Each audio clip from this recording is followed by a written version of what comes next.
The massive crystal dome of Nexus Prime stretched across the sky like a second sun.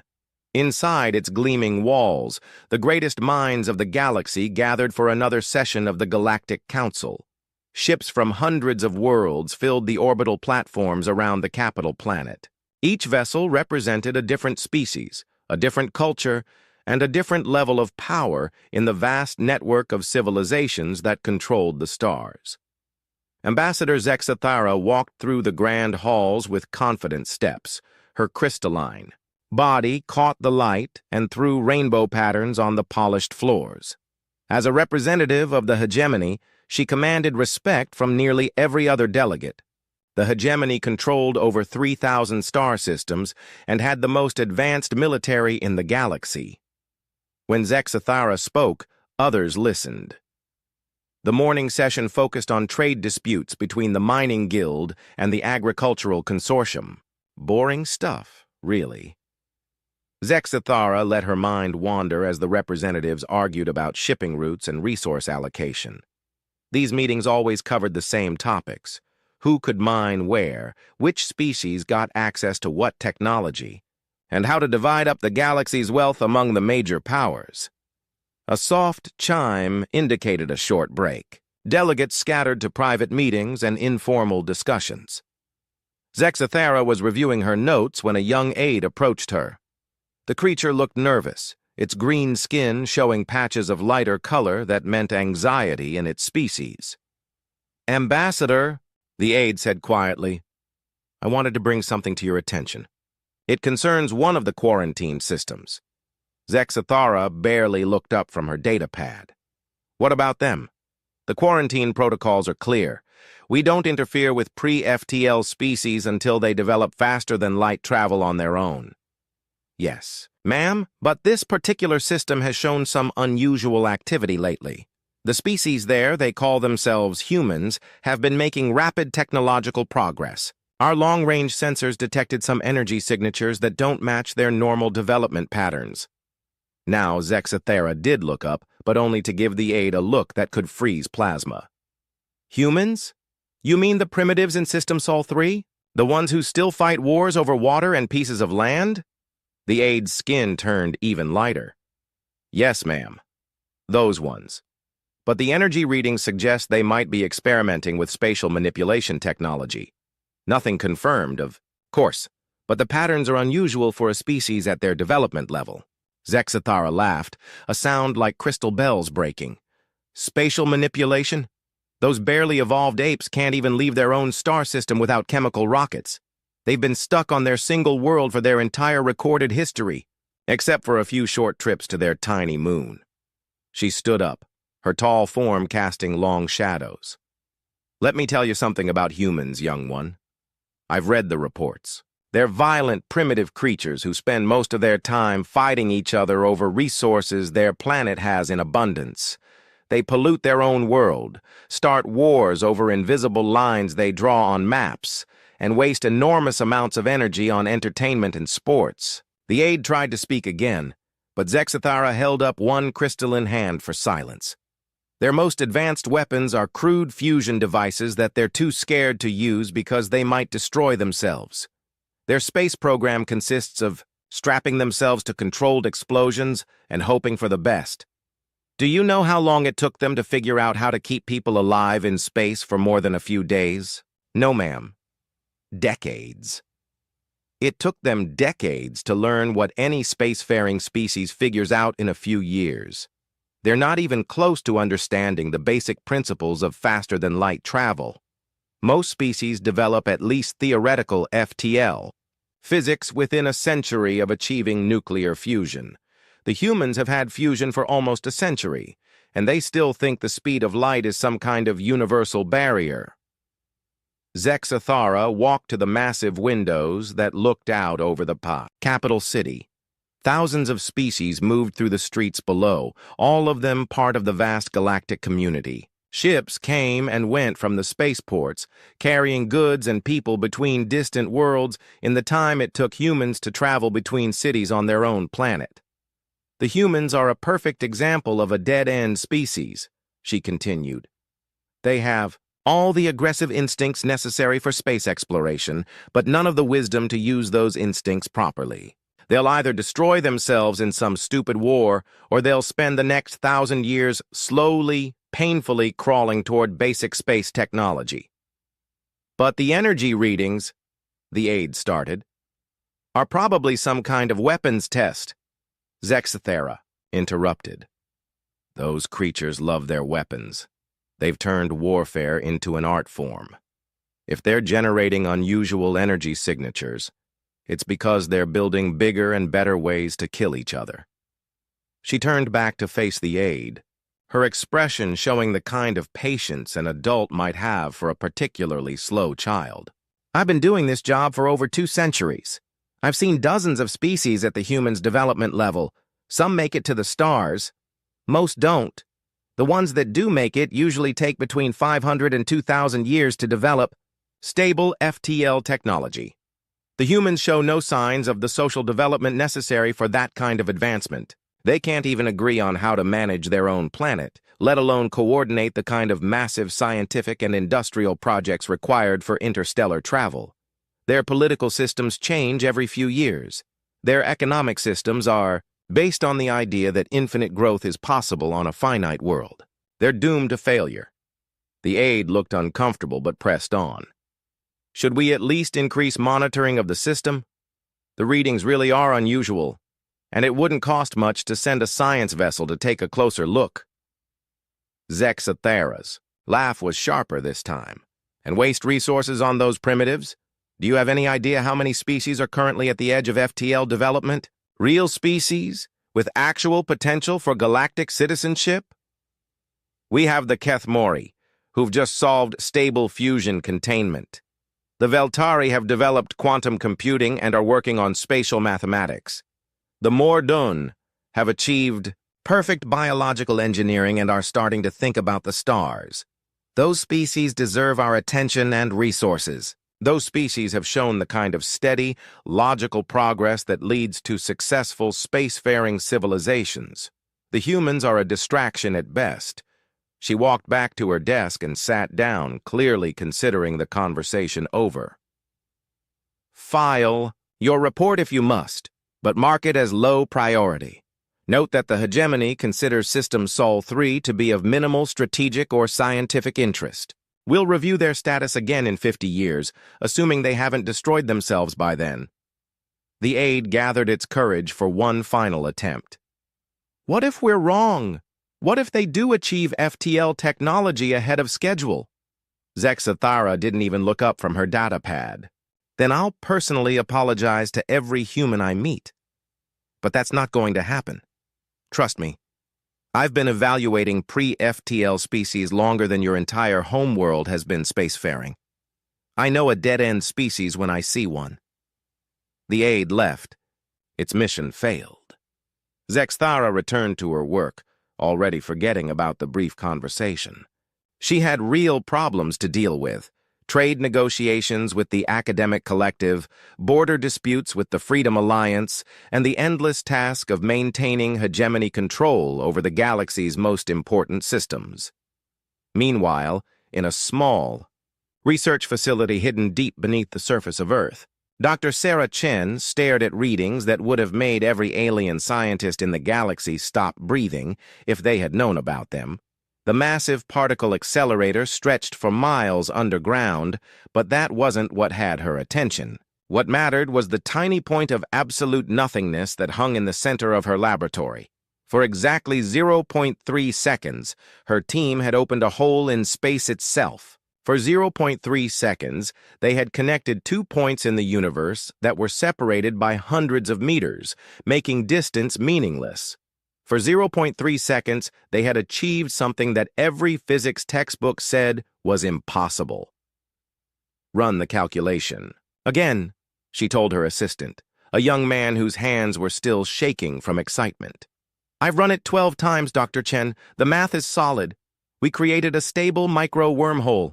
It lasted for 0.3 of a second before collapsing, but it was real. We sent a photon through it, and it arrived at the target before we even fired the laser. Sarah Chen looked at the data one more time, then at the massive machines that surrounded them. Everything they had built was primitive compared to what this discovery might lead to. If they could extend the duration of the wormhole, if they could control its size and destination, if they could scale up the technology. "What's our next step?" her assistant asked. Sarah smiled, the kind of smile that might have worried any alien who bothered to study human facial expressions. "We're going to do what humans do best. We're going to take something impossible and make it work." Far above them, in the depths of space, automated alien monitoring stations continued their patient watch over the Sol system.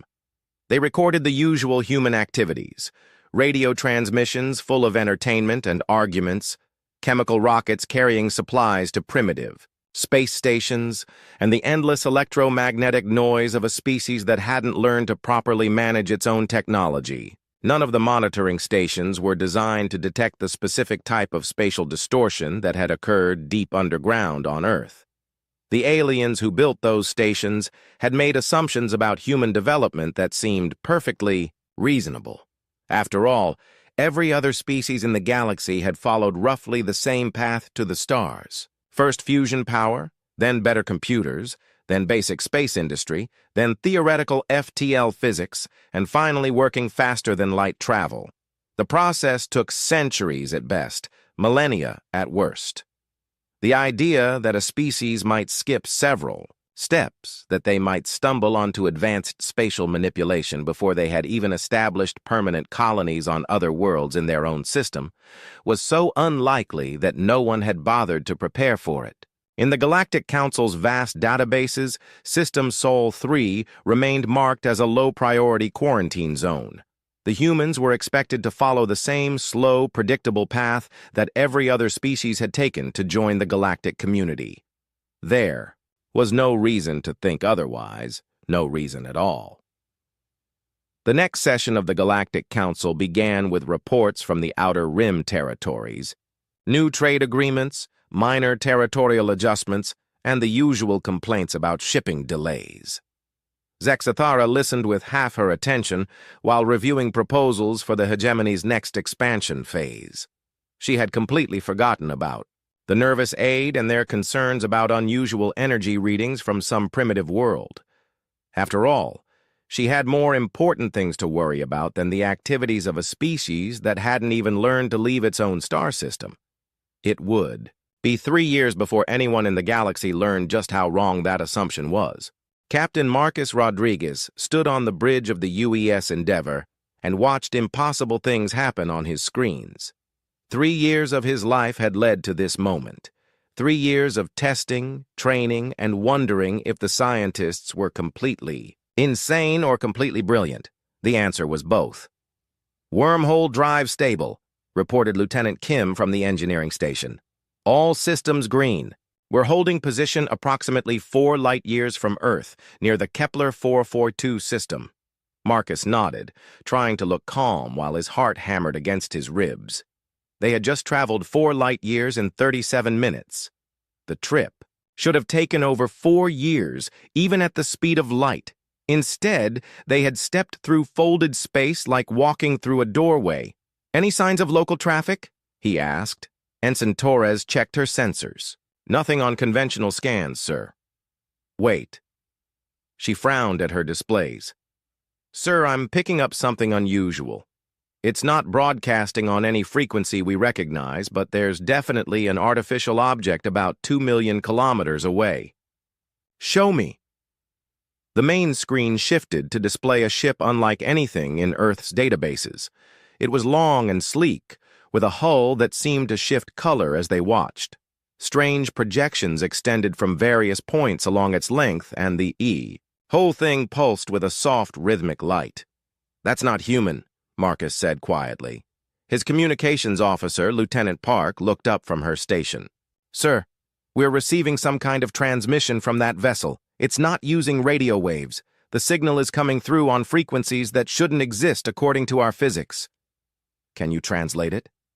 "The computer is trying, but this is way beyond anything we've prepared for. It's like they're using mathematics we haven't discovered yet." Marcus studied the alien ship. This was the moment every human had dreamed about and feared since they first looked up at the stars. First contact with an alien species. The protocols were clear. Be cautious, be respectful, and try not to start a war. Open a channel on all frequencies, he ordered. Basic mathematical signals first, then try simple language patterns. For several minutes, the two ships hung in space, exchanging increasingly complex signals. The aliens seemed as surprised as the humans. Their transmissions grew more urgent, more questioning. Finally, Lieutenant Park announced a breakthrough. "Sir, their computer is learning our language from our transmissions. I'm getting something that looks like actual words." The main speaker crackled to life with a voice that sounded like wind through crystal. "Human vessel, this is impossible. Repeat, this is impossible. How did you achieve faster-than-light travel?"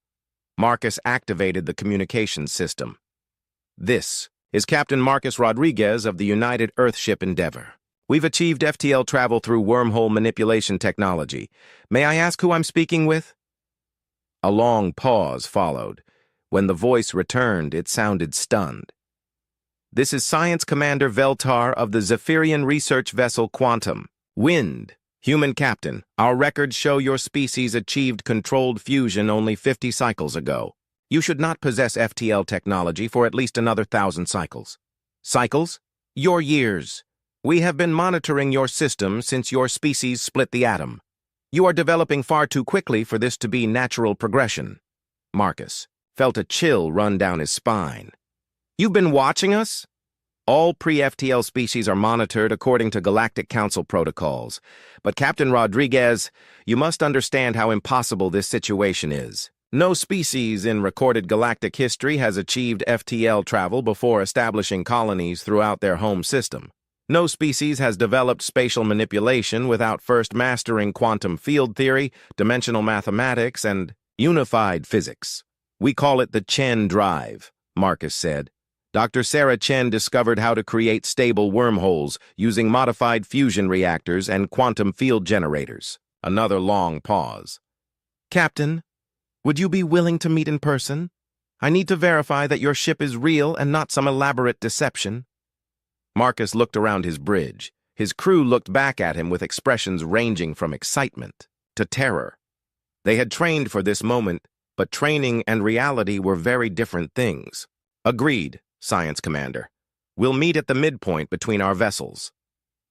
An hour later, Marcus floated in the Endeavor's shuttle bay, watching the airlock cycle open to admit their first alien visitor. He had no idea what to expect. The science fiction movies back home had prepared him for everything from beautiful humanoids to tentacled monsters. What came through the airlock was neither. Science Commander Veltar stood about 7 feet tall, with 6 legs arranged around a central body. His skin looked like polished metal, and his 6 eyes were arranged in 2 rows across the front of his head. When he spoke, his voice came from a translator device attached to his chest. "Captain Rodriguez, I must apologize for my shock. In 500 years of galactic exploration, I have never encountered anything like this situation." Marcus tried to hide his own amazement. "It's an honor to meet you, Science Commander. You're the first non-human we've ever encountered, and you represent a complete impossibility according to everything we know about species development." Veltar's eyes moved independently, studying Marcus and the shuttle bay around them. "Your ship uses technology that should be beyond your civilization for centuries. We tend to develop things quickly when we put our minds to it." "Quickly?" Veltar's translator conveyed something that might have been laughter.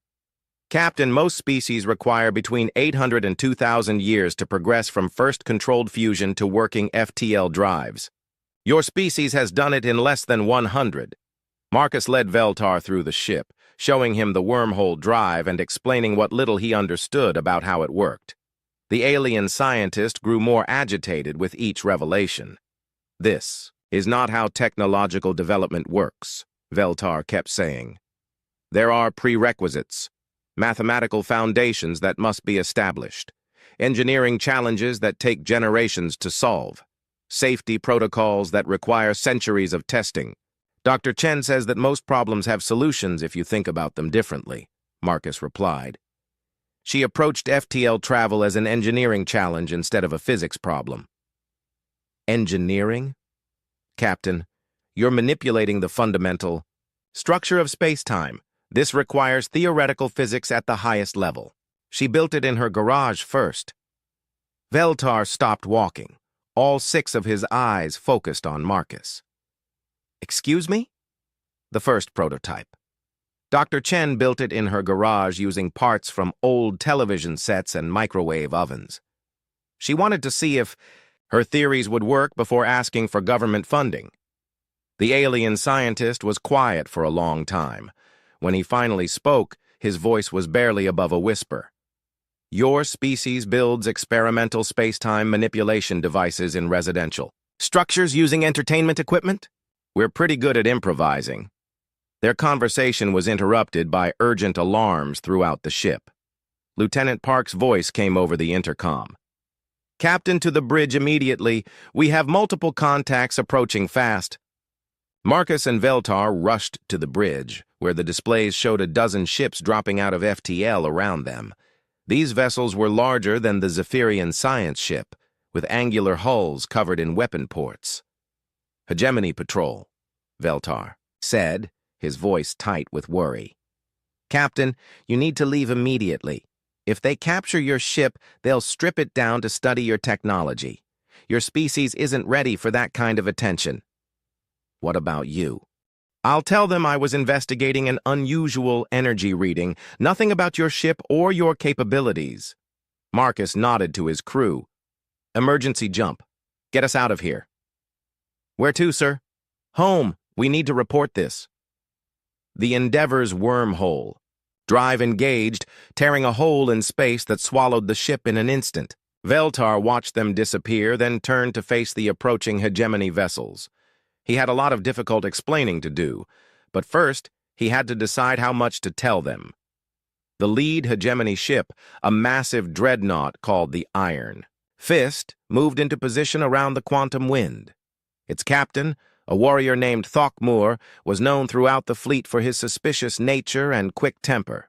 Science Commander Veltar, Thokmur's voice boomed across the communication channel. Explain your presence in this system. Routine stellar cartography, Captain. I detected an unusual energy signature and came to investigate. What kind of energy signature? Veltar hesitated. What he said next could change the course of galactic history.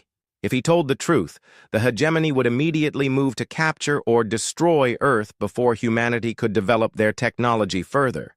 If he lied, he might give the humans time to prepare for what was coming. Probably a pulsar glitch, he said finally. False alarm. My sensors are due for recalibration. Thokmur seemed satisfied with the explanation. Return to your assigned patrol route, Science Commander, and get those sensors fixed. The hegemony ships jumped away, leaving Veltar alone with his thoughts and a decision that would haunt him for the rest of his life. He had just lied to his own government to protect a species that had achieved the impossible. Meanwhile, the Endeavor emerged from its wormhole jump in Earth orbit. Marcus stood on his bridge, looking down at the blue and white world that had suddenly become very small and very vulnerable. Communications, get me a direct line to Earth Defense Command. Priority Alpha. Yes, sir. And patch in Dr. Chen. She needs to hear this. Within hours, the most important people on Earth were gathered in a secure conference room deep beneath the Colorado mountains. Marcus told them everything. The alien ship, the conversation with Veltar, and the arrival of the Hegemony Patrol. So they know about us, said General Morrison, the head of Earth Defense Command. Some of them do, Marcus replied.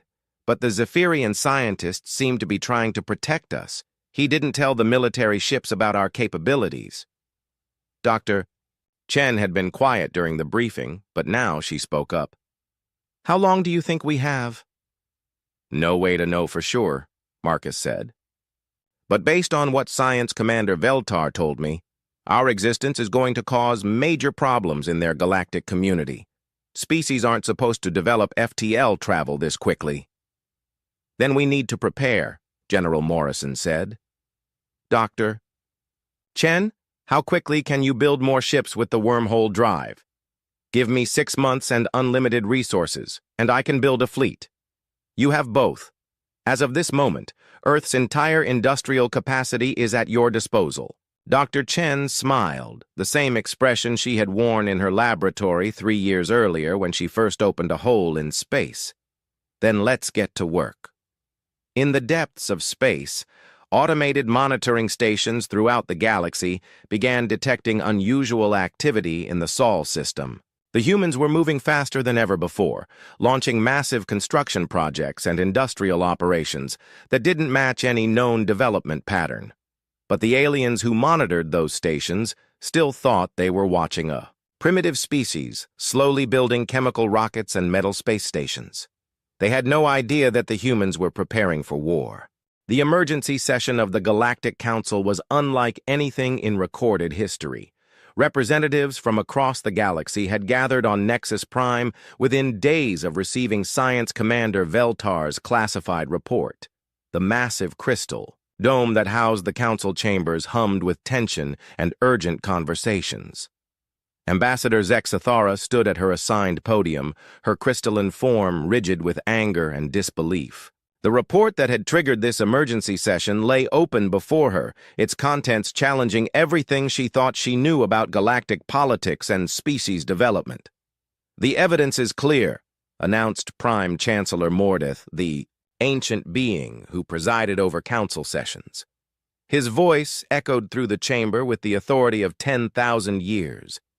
The species known as humans have achieved faster-than-light travel centuries ahead of projected timelines. Angry voices filled the chamber. Representatives demanded explanations, accused each other of intelligence failures, and argued about what should be done. Through it all, Zexathara remained silent, rereading the report that made her earlier dismissal of humanity look like the worst kind of professional failure. According to Science Commander Veltar's testimony, Mordeth continued, the human vessel demonstrated technology that appears to be based on controlled wormhole manipulation. This technology allowed them to travel 4 light years in under 1 hour. Council member Thekvar of the Mining Guild stood up, his massive form towering over the other delegates.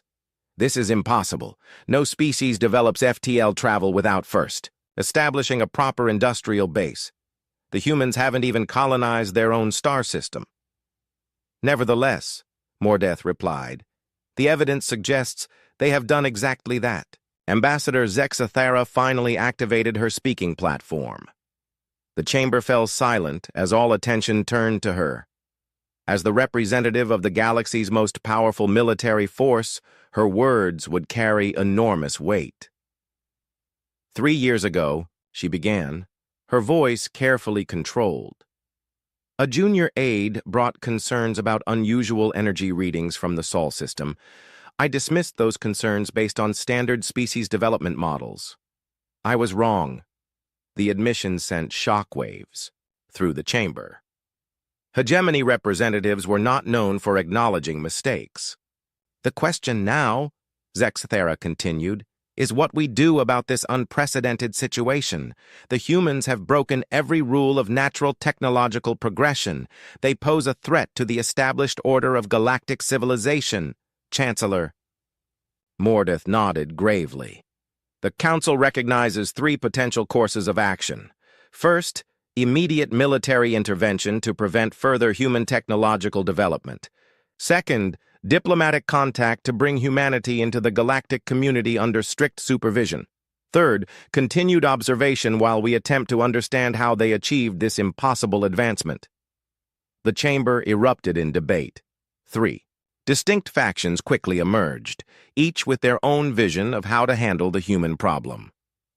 Fleet Admiral Thokran of the Hegemony military stepped forward to address the council. His scarred carapace and battle-worn appearance spoke of centuries of warfare across the galaxy. When he spoke, his voice carried the absolute confidence of someone who had never lost a battle. The military solution is the only logical choice, he declared. The humans have demonstrated that they can bypass normal technological development. If we allow them to continue unchecked, they will become a threat to every established power in the galaxy. He activated a holographic display showing the Sol system. Our intelligence indicates that the humans are a violent, aggressive species. They have spent their entire recorded history fighting wars against their own kind. Give them access to galactic technology, and they will use it to conquer their neighbors. Furthermore, Thokran continued, their rapid technological advancement suggests they may possess scientific capabilities we don't understand. That makes them unpredictable and dangerous. The only safe course is to occupy their system before they can develop weapons based on their FTL technology. Many of the military representatives nodded in agreement. The logic was hard to argue with. Unknown capabilities plus aggressive tendencies equaled a threat that needed to be neutralized. But Dr. Yethmira of the Academic Collective stood to offer a different perspective. Her species valued knowledge above all else, and the idea of destroying a potentially valuable source of new discoveries horrified her. Fleet Admiral Thokran speaks from fear, not wisdom, she said, her voice carrying the measured tones of a born teacher. The humans have achieved something that every physicist in the galaxy believed was impossible. Instead of destroying them, we should be studying them. She activated her own display, showing comparative technological development charts. Look at these progression curves. Every other species in the galaxy has followed roughly the same path to FTL travel. The humans have taken a completely different route. They've solved problems that have puzzled our greatest minds for millennia. Think of what we could learn from them.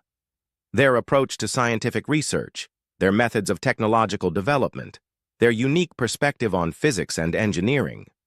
The knowledge they possess could advance galactic civilization by thousands of years. The academic representatives murmured approval, but Dr. Yethmira wasn't finished. More importantly, destroying them would be a crime against knowledge itself. How many other species have we underestimated because they didn't follow our expected development patterns? How many potential breakthroughs have we missed because we assumed that our way was the only way? The third faction was represented by Ambassador Krelon of the Freedom Alliance, a loose confederation of worlds that opposed hegemony expansion. His species looked almost human, which gave his words additional weight in the current debate. Both previous speakers have valid points, he said diplomatically, but they miss the most important factor. The humans have earned the right to self-determination. They've achieved FTL travel independently, which by galactic law makes them eligible for sovereign status. He gestured toward the holographic display of Earth. We have no right to invade their system or force them into our academic programs. The proper course is to make diplomatic contact, offer them membership in the galactic community, and respect their choices. The humans may be different from us, but that doesn't make them our enemies. Some of the galaxy's greatest achievements have come from species that approached problems differently than everyone else. Perhaps it's time we stop trying to force every species into the same mold. The debate continued for hours. Military leaders argued for immediate action to prevent humanity from becoming a threat. Scientists pleaded for the chance to study human technology and methods. Diplomats called for patience and proper first contact procedures. Through it all, Ambassador Zexathara remained silent, weighing options and considering the political implications of each choice. As the representative of the galaxy's dominant military power, her decision would likely determine humanity's fate. Finally, Chancellor Mordeth called for order. We must reach a decision. The humans are undoubtedly aware that they've been discovered. Every day we delay gives them more time to prepare, whatever their intentions might be. Fleet Admiral Thokran stepped forward again. I volunteer to lead a pacification fleet to the Sol system. 200 ships should be sufficient to overwhelm any defenses they might have constructed. We can occupy their worlds, study their technology, and integrate their population into the galactic community under proper supervision. And if they resist? Asked Dr. Yethmira. Then we'll demonstrate why the hegemony has maintained peace in this galaxy for over 2,000 years, Thokran replied grimly. Ambassador Zexathara finally activated her speaking platform. The chamber fell silent again, waiting for her decision. The hegemony supports Fleet Admiral Thokran's proposal, she said formally. The human situation represents an unprecedented threat to galactic stability. We cannot allow a species with unknown capabilities to develop advanced weapons while remaining outside the established order. The vote that followed was close, but the military faction won. Fleet Admiral Thokran was authorized to assemble a pacification fleet and proceed to the Sol system with orders to secure human technology and bring their worlds under galactic administration. As the council session ended, representatives scattered to their ships and communication arrays. Within hours, the news would spread across the galaxy. The mysterious humans would finally be brought into line, but some delegates left the chamber with heavy hearts. Dr. Yethmira looked at the voting records and wondered what knowledge would be lost when Thokran's fleet completed its mission. Ambassador Krelon thought about the injustice of attacking a species for the crime of being different. And in the deepest levels of the Nexus Prime data archives, a junior aide added a new entry to the official record: species designation human, status change from quarantine to military target. Meanwhile, 18 months before Thokran's fleet would arrive at Earth, Dr. Sarah Chen stood in the center of the largest construction project in human history. The Luna shipyards stretched across the surface of Earth's moon, massive industrial complexes that worked around the clock to build humanity's first space navy. "How many ships will be ready when they arrive?" asked Admiral Rodriguez, who had been promoted to oversee Earth's space defense forces. 43 combat vessels, Dr. Chen replied, checking her datapad. Each one equipped with the latest version of the wormhole drive and the new quantum torpedo systems. Admiral Rodriguez looked out at the construction sites where human workers and automated systems assembled ships at an unprecedented pace. "Will it be enough?" Dr. Chen smiled, but there was no humor in her expression. "Admiral, we're not building ships to fight a conventional space battle. We're building something the galaxy has never seen before." She led him to a display showing the tactical specifications of their new vessels. Unlike the massive dreadnoughts favored by galactic powers, the human ships were smaller, faster, and built around completely different strategic principles. "The aliens expect us to fight the way they do," Dr. Chen explained. "Big ships, heavy armor, direct confrontations, but we're going to give them something they've never prepared for. Which is human creativity. We're going to fight dirty. Admiral, we're going to break every rule of space combat they've ever written." In the depths of space, Fleet Admiral Thokran's armada assembled at the rally point. 200 of the most advanced warships in the galaxy formed up in perfect formation, their crews confident in their overwhelming technological superiority. Thokran stood on the bridge of his flagship, the Inevitable Victory, and reviewed the intelligence reports on human capabilities. Primitive weapons, limited industrial capacity, no experience with space warfare. The campaign would be over in a matter of hours. "All ships report ready for jump," announced his communications. "Officer." "Excellent," Thokran replied. "Set course for the Sol system. It's time to teach these upstart humans their place in the galactic order." The massive fleet engaged their FTL drives and disappeared into the depths of space, carrying with them the absolute confidence that came from 10,000 years of military dominance. They had no idea what was waiting for them. Back on Earth, in a secure bunker deep beneath the Swiss Alps, the leaders of humanity's unified government watched the final preparations for war. Satellite networks tracked the approaching alien fleet. Industrial complexes churned out weapons and ammunition, and millions of people prepared for a battle that would determine the future of their species. 18 months, said General Morrison, looking at the countdown timer on the main display. "Think we'll be ready?" Dr. Chen looked around the room at the faces of humanity's best and brightest, then at the displays showing their preparations. General, we've spent our entire history preparing for this fight. We just didn't know it would be against aliens. Outside, across the surface of Earth and throughout the solar system, humanity prepared for war with the same determination that had carried them from caves to the stars in the span of a few thousand years. They were outnumbered, outgunned, and facing technology that was thousands of years more advanced than their own. They were going to fight anyway, because that's what humans do. Fleet Admiral Thokran stood on the bridge of the inevitable victory and watched the Sol system grow larger on his tactical displays. Around him, 200 of the galaxy's most advanced warships held perfect formation, their weapons powered, and shields at maximum strength. This was the largest military operation the hegemony had launched in over 50 years. "All ships report ready for battle," announced his tactical officer, a young warrior eager to prove himself in combat. Thokran nodded, his scarred carapace reflecting the light from the bridge displays. In his 300 years of military service, he had conquered 17 star systems and defeated dozens of rebellious worlds. The humans would be just another entry in his long list of victories. "Begin sensor sweep of the system," he ordered. "I want to know exactly what we're dealing with."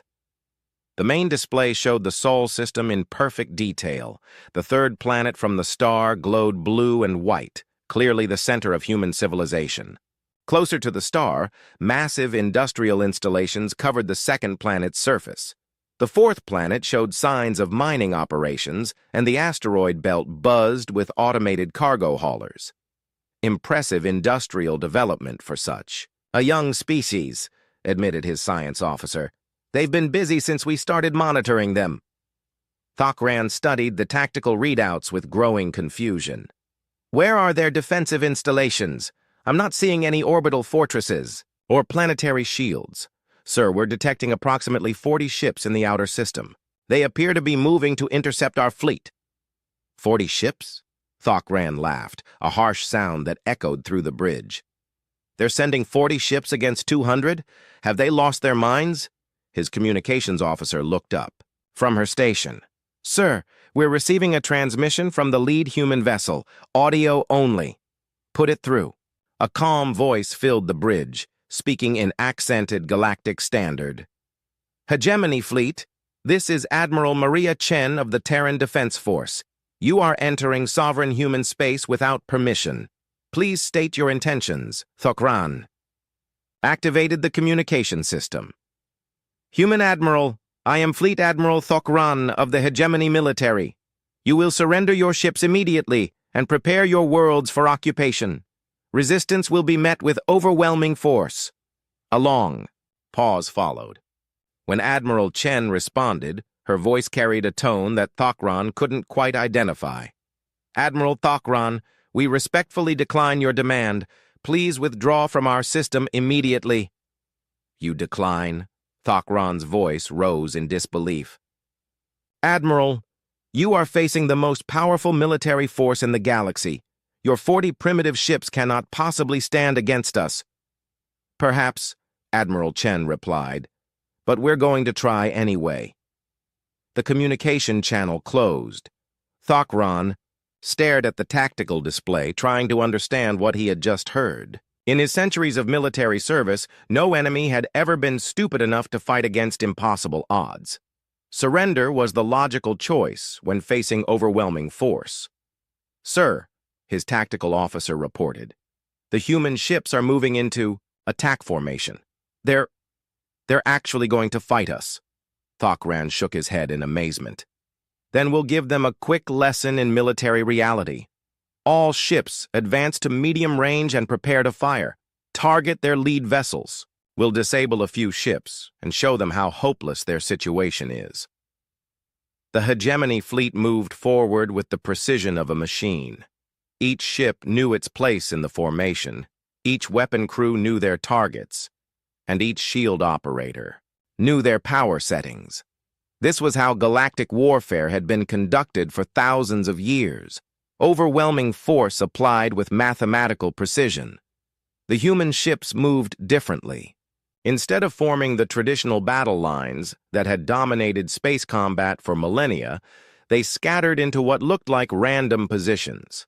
Some ships accelerated toward the hegemony fleet while others seemed to be retreating. Several disappeared entirely from the tactical displays. "Where did they go?" demanded Thokran. His science officer checked his instruments frantically. "I don't know, sir. They were there 1 second, gone the next. Our sensors show no trace of them." "That's impossible. Ships don't just vanish." Before anyone could respond, space around the hegemony fleet erupted in chaos. The missing human ships materialized inside the fleet formation, their weapons already firing. But these weren't the energy beams and plasma bolts that had dominated galactic warfare for millennia. Humans were firing chunks of metal.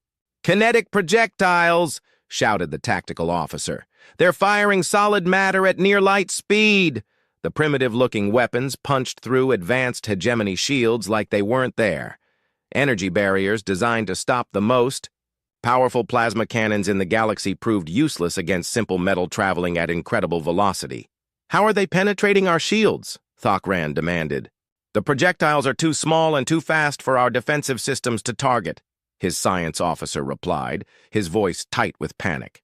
"And they're not carrying energy signatures our shields are designed to block." 3 hegemony ships exploded in quick succession as human kinetic rounds found their reactor cores. The beautiful formation that had taken years to perfect dissolved into chaos as captains tried to figure out how to fight an enemy that appeared and disappeared at will. "All ships, return fire," Thokran ordered. The hegemony weapons lit up space with devastating energy beams, but they had nothing to shoot at. The human ships had vanished again, only to reappear seconds later in completely different positions. "Sir, they're using some kind of instantaneous travel technology," reported his science officer. "Our ships can't predict where they'll appear next." Thokran watched in growing horror as more of his vessels were destroyed by weapons that shouldn't have been able to penetrate their defenses. The humans were fighting like nothing he had ever encountered. They ignored every rule of space combat, used weapons that no civilized species would consider, and employed tactics that violated every principle of military logic. "They're not fighting like a spacefaring civilization," he muttered. "Sir, they're fighting like pirates, like savages who don't know the proper way to conduct warfare." Admiral Chen's voice crackled over the communication system again. "Admiral Thokran, we've disabled 15 of your ships. Are you ready to discuss withdrawal from our system?" 15 ships? Thokran checked his tactical display. She was right. 15 of his most advanced warships were either destroyed or crippled, and the human fleet was still intact. "Impossible," he whispered. But the evidence was right there on his screens. The humans were winning. All ships, focus fire on the nearest. "Human vessel," he ordered, "concentrate everything we have on a single target." The hegemony fleet turned its weapons on one human ship, pouring enough energy into it to melt a small moon. The human vessel's shields flared and died under the massive assault, and for a moment Thokran thought they had finally scored a victory. Then the human ship rammed directly into the bridge of the hegemony dreadnought Eternal Dominance. The explosion lit up space for thousands of kilometers. When the light faded, both ships were gone, taking 1,500 hegemony crew members and 12 humans with them. "Did they just—" Thokran's tactical officer couldn't finish the sentence. "They sacrificed an entire ship just to destroy one of ours," Thokran said quietly. "What kind of species does that?" The answer came from his communication system, where Admiral Chen's voice carried a tone of cold determination. "The kind that refuses to surrender our freedom, Admiral. We've been fighting each other for thousands of years. We know how to make every life count." More human ships materialized around the hegemony fleet. This time they were carrying different weapons, massive metal cylinders that looked crude compared to advanced galactic technology. Nuclear weapons, his science officer announced with disbelief. They're using nuclear weapons in space combat. The primitive bombs detonated throughout the hegemony formation, against ships designed to withstand the sophisticated energy weapons of galactic civilization. The crude nuclear devices were devastatingly effective. Their shields could stop plasma beams and particle cannons, but they weren't designed to handle the massive electromagnetic pulses and radiation bursts of nuclear explosions. Our shield generators are failing across the fleet, reported his engineering officer. The electromagnetic interference is overloading our systems. Thokron watched his beautiful fleet dissolve into chaos. Ships collided with each other as their navigation systems failed. Weapons malfunctioned and exploded in their own launch tubes. Communication systems went dead as radiation scrambled their electronics. The humans pressed their advantage ruthlessly. They appeared in the middle of the confusion, firing their kinetic weapons at point-blank range into ships whose shields were down and whose crews were struggling to restore basic systems. "Sir, we've lost over half the fleet," his tactical officer reported, his voice hollow with shock. "The humans they're destroying us!" For the first time in his 300-year military career, Fleet Admiral Thokron considered retreat. But the idea went against everything he had been taught about hegemony, superiority, and military honor. "Sir," his communications officer called. "Out? We're receiving a transmission from the human admiral." "Put it through." Admiral Chen's voice filled the bridge again, but this time it carried an offer rather than a threat. "Admiral Thokron, you've fought bravely, but this battle is over. Withdraw your remaining ships, and we'll allow you to leave our system safely." Thokron looked around his bridge at the faces of his crew. They were the finest warriors in the galaxy, trained from birth for space combat, equipped with the most advanced technology their civilization could produce. And they were losing to a species that had achieved spaceflight less than a century ago. "How?" he asked quietly. "How are you defeating us?" "Because we don't fight fair, Admiral. We don't follow rules. We do whatever it takes to win." Thokron stared at his tactical display, where 63 of his ships still showed green status indicators. 63 ships out of the 200 he had brought to conquer humanity. "All ships," he announced over the fleet communication system, "prepare to withdraw from the system." "Sir?" His tactical officer looked stunned. "You heard me. We're leaving." "But, Admiral, our orders were to occupy the human worlds." Thokron looked at the young warrior with something that might have been pity. "Our orders were based on the assumption that we were fighting a normal species. These humans are not normal." He activated the communication system one final time. "Admiral Chen, the hegemony fleet is withdrawing. But this isn't over. Others will come. We'll be ready for them too, Admiral." As the battered remains of his fleet jumped away from the Sol system, Thokron sat in his command chair and tried to understand what had just happened. In a few hours, a species that shouldn't have been able to put up any resistance at all had destroyed the largest military expedition in recent galactic history.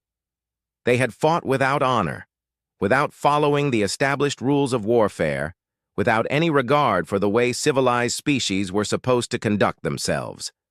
They had used primitive weapons in ways that made them more effective than advanced technology. They had sacrificed their own people to achieve tactical advantages that no galactic military doctrine could account for. They had won. And now the galaxy would have to figure out what to do about a species that could achieve the impossible simply by refusing to accept that it was impossible. Back in the Sol system, Admiral Chen stood on the bridge of her flagship and watched the alien fleet disappear into the depths of space. Around her, the surviving ships of humanity's first space navy regrouped and began rescue operations for their fallen comrades. "Think they'll be back?" asked her tactical officer. Admiral Chen looked out at the stars, knowing that somewhere among them, representatives of dozens of species were trying to figure out how to deal with humanity's unexpected victory. "Oh yes," she said quietly. "They'll be back. But next time, they'll know what they're dealing with." She turned to her communications officer. "Send a message to Earth Defense Command. Tell them we won the first battle, but the war is just beginning." In the depths of space, automated monitoring stations recorded the aftermath of the battle and transmitted their data to governments across the galaxy. The reports would trigger emergency sessions, military conferences, and diplomatic crises. The humans had announced their arrival on the galactic stage in the most dramatic way possible, by defeating the galaxy's most powerful military force using tactics that no one had thought to prepare for. The age of human expansion was about to begin. 6 months after the Battle of Sol, the Galactic Council convened an emergency session for the third time. The great crystal dome of Nexus Prime had seen many historic moments, but nothing quite like this. Representatives from across the galaxy sat in stunned silence as reports flowed in from every corner of known space. The humans were everywhere. Ambassador Zexithara stood at her podium, but her usual confidence had been replaced by something approaching humility. The crystalline being who had once dismissed humanity as primitive warmongers now found herself reading reports that challenged everything she thought she knew about galactic politics. "The situation has evolved far beyond our initial projections," she announced to the assembled delegates. "In the 6 months since Admiral Thokran's fleet was defeated, human ships have been detected in over 40 star systems." A murmur of concern rippled through the chamber. 40 systems in 6 months was an expansion rate that no species had ever achieved.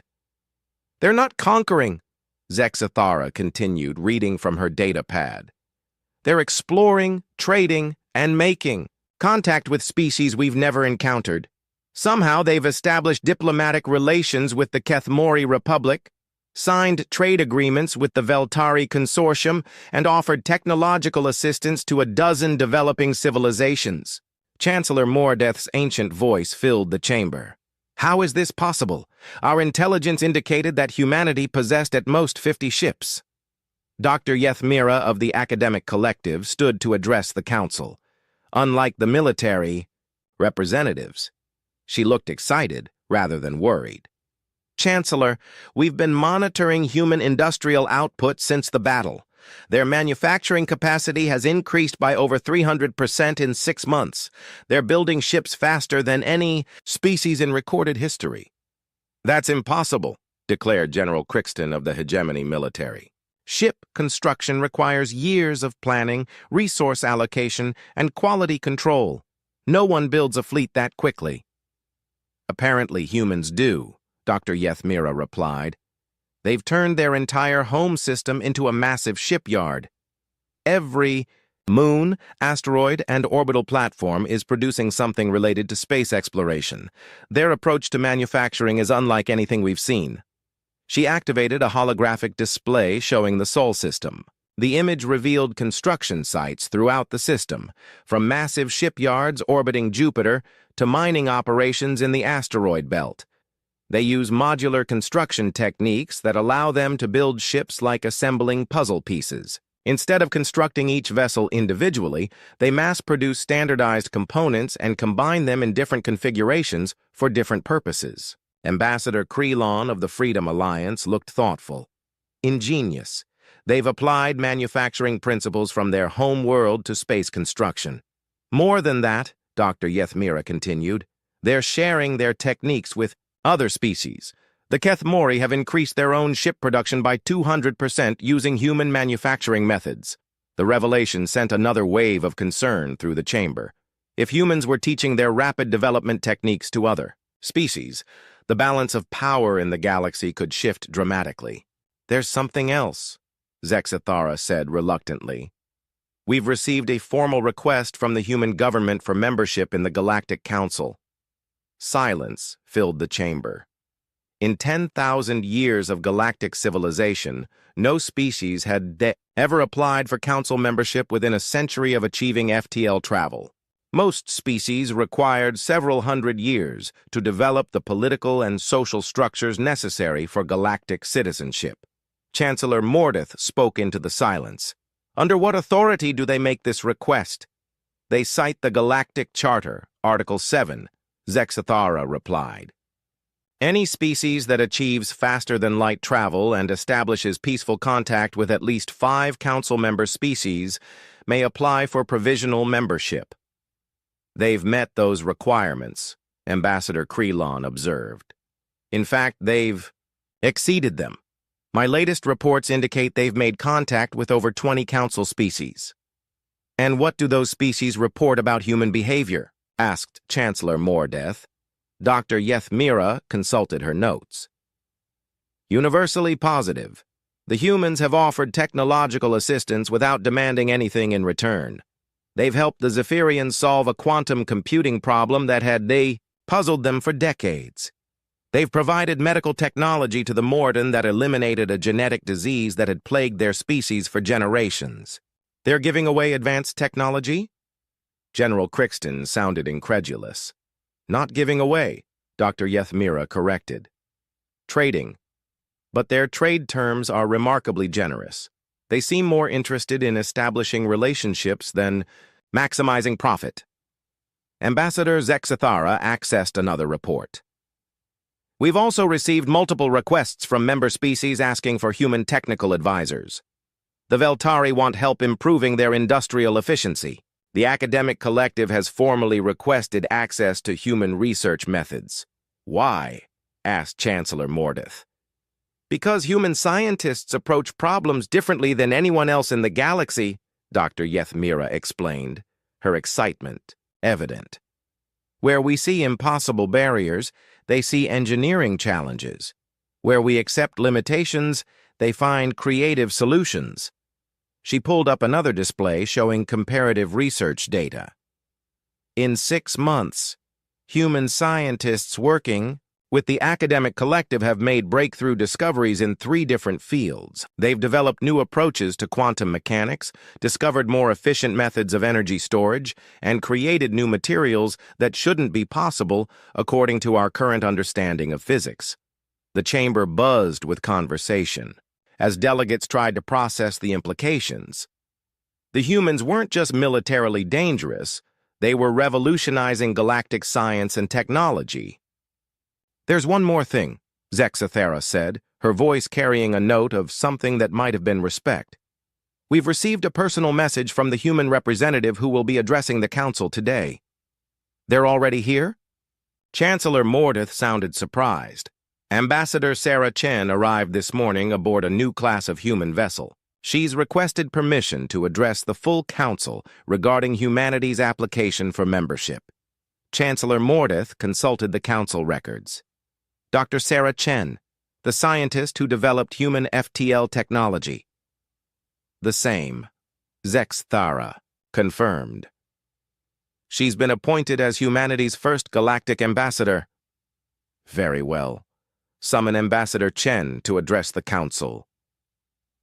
The massive doors of the council chamber opened, and Sarah Chen walked in with the confident stride of someone who had spent her life solving impossible problems. She wore a simple blue uniform that looked primitive compared to the elaborate formal wear favored by most galactic diplomats, but her presence commanded attention.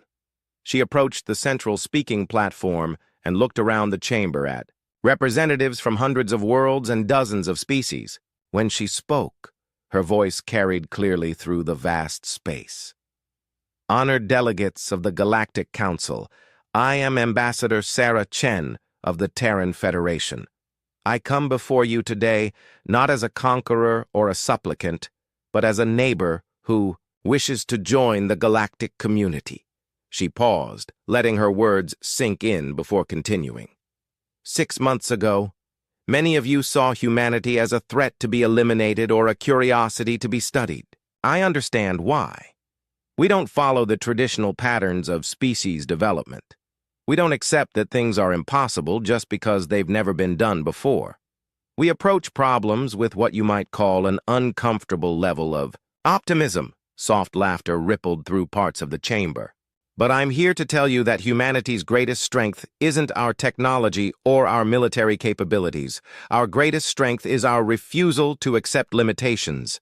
She activated a holographic display showing images from across human space. construction sites, research facilities, and ships carrying supplies to distant worlds. In the past 6 months, we've established trade relationships with 23 species, provided technological assistance to 17 developing civilizations, and opened our research facilities to scientists from across the galaxy. We've done this not because we expect something in return, but because we believe that knowledge shared is knowledge multiplied. Ambassador Krelon stood up. Ambassador Chen, your species' rapid expansion has caused concern among some council members. What assurances can you give us that humanity doesn't pose a threat to galactic stability? Sarah smiled, the expression that had preceded every major breakthrough in her scientific career. Ambassador Krelon, I can't promise that we won't change things. In fact, I can guarantee that we will. But change isn't always a threat. Sometimes it's an opportunity. She gestured to the display, which now showed comparative development charts. Every species in this chamber has benefited from contact with human technology and methods. The Keth Mori have solved a transportation problem that had limited their expansion for centuries. The Veltari have increased their energy efficiency by 400%. The academic collective has made more scientific breakthroughs in 6 months than in the previous decade. Dr. Yethmira stood up. Ambassador Chen, what does humanity want from galactic civilization? We want to be part of something greater than ourselves, Sarah replied. We want to explore the galaxy, learn from other species, and contribute to the advancement of all civilizations. We want to help solve the problems that have puzzled the galaxy for millennia, and we want other species to help us solve ours. And in return, we offer what we've always offered: innovation, determination, and the absolute conviction that any problem can be solved if you approach it from the right angle. General Crixton stood up, his battle-scarred form imposing even in the peaceful council chamber. Ambassador Chen, what about military matters? Your species defeated a hegemony fleet using tactics that violated every established principle of space warfare. Sarah's expression grew serious. General, we fought because we were attacked. We defended ourselves using the methods available to us, but we prefer cooperation to conflict. Every species we've encountered since that battle has been offered partnership rather than confrontation. Even former enemies? Sarah looked directly at the hegemony delegation.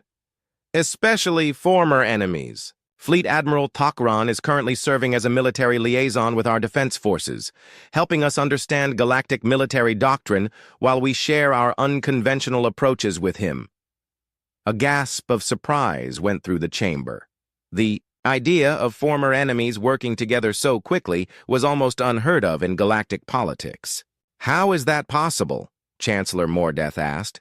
Because Admiral Thakran is a professional soldier who recognizes that learning from defeat is more valuable than nursing grudges, and because we believe that yesterday's enemy can become tomorrow's ally if you give them the chance. The debate that followed lasted for hours. Some delegates remained suspicious of humanity's rapid rise and unconventional methods. Others were excited by the possibilities that human innovation might bring to galactic civilization. Still others worried about the long-term implications of accepting a species that didn't follow traditional development patterns. Finally, Chancellor Mordeth called for order. The Council will now vote on humanity's application for provisional membership in the Galactic Council. The voting process took nearly an hour as representatives consulted with their home governments and weighed the implications of their decision. When the results were announced, the chamber fell silent. By a margin of 68% to 32%, the Galactic Council accepts humanity's application for provisional membership. Cheers erupted from some sections of the chamber, while others remained silent. Sarah Chen stood at the speaking platform, looking around at the representatives who had just voted to change the course of galactic history. "Thank you," she said simply. "We won't let you down." As the session ended and delegates began to file out, Ambassador Zexathera approached Sarah. The crystalline being who had once dismissed humanity as primitives now stood before their representative with something approaching admiration. Ambassador Chen, she said quietly, I owe you and your species an apology. I was wrong about humanity's potential. Sarah extended her hand in the human gesture of friendship. Ambassador Zexathara, we all make mistakes based on incomplete information. The important thing is learning from them.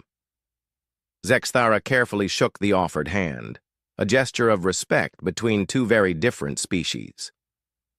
What will humanity do now? Sarah looked out through the crystal dome at the stars. Beyond, what we've always done. We'll explore, we'll learn, and we'll help solve problems that everyone else thinks are impossible. And if you encounter new challenges, new obstacles that even human ingenuity can't overcome? Sarah's smile was the same one she had worn in her laboratory years earlier when she first opened a hole in space. Then we'll figure out new ways to be ingenious. 6 months later, the first human-designed starships rolled out of shipyards across the galaxy, built using techniques that combined human innovation with alien materials and technology. The ships were faster, more efficient, and more versatile than anything previously constructed. A year after that, the Joint Human-Alien Research Station at the edge of the galaxy made its first successful transmission to the Andromeda Galaxy, opening communication with civilizations that had been unreachable for millions of years. And in the depths of space, where the barriers between galaxies had once seemed insurmountable, human and alien engineers worked together on humanity's most ambitious project yet, a ship designed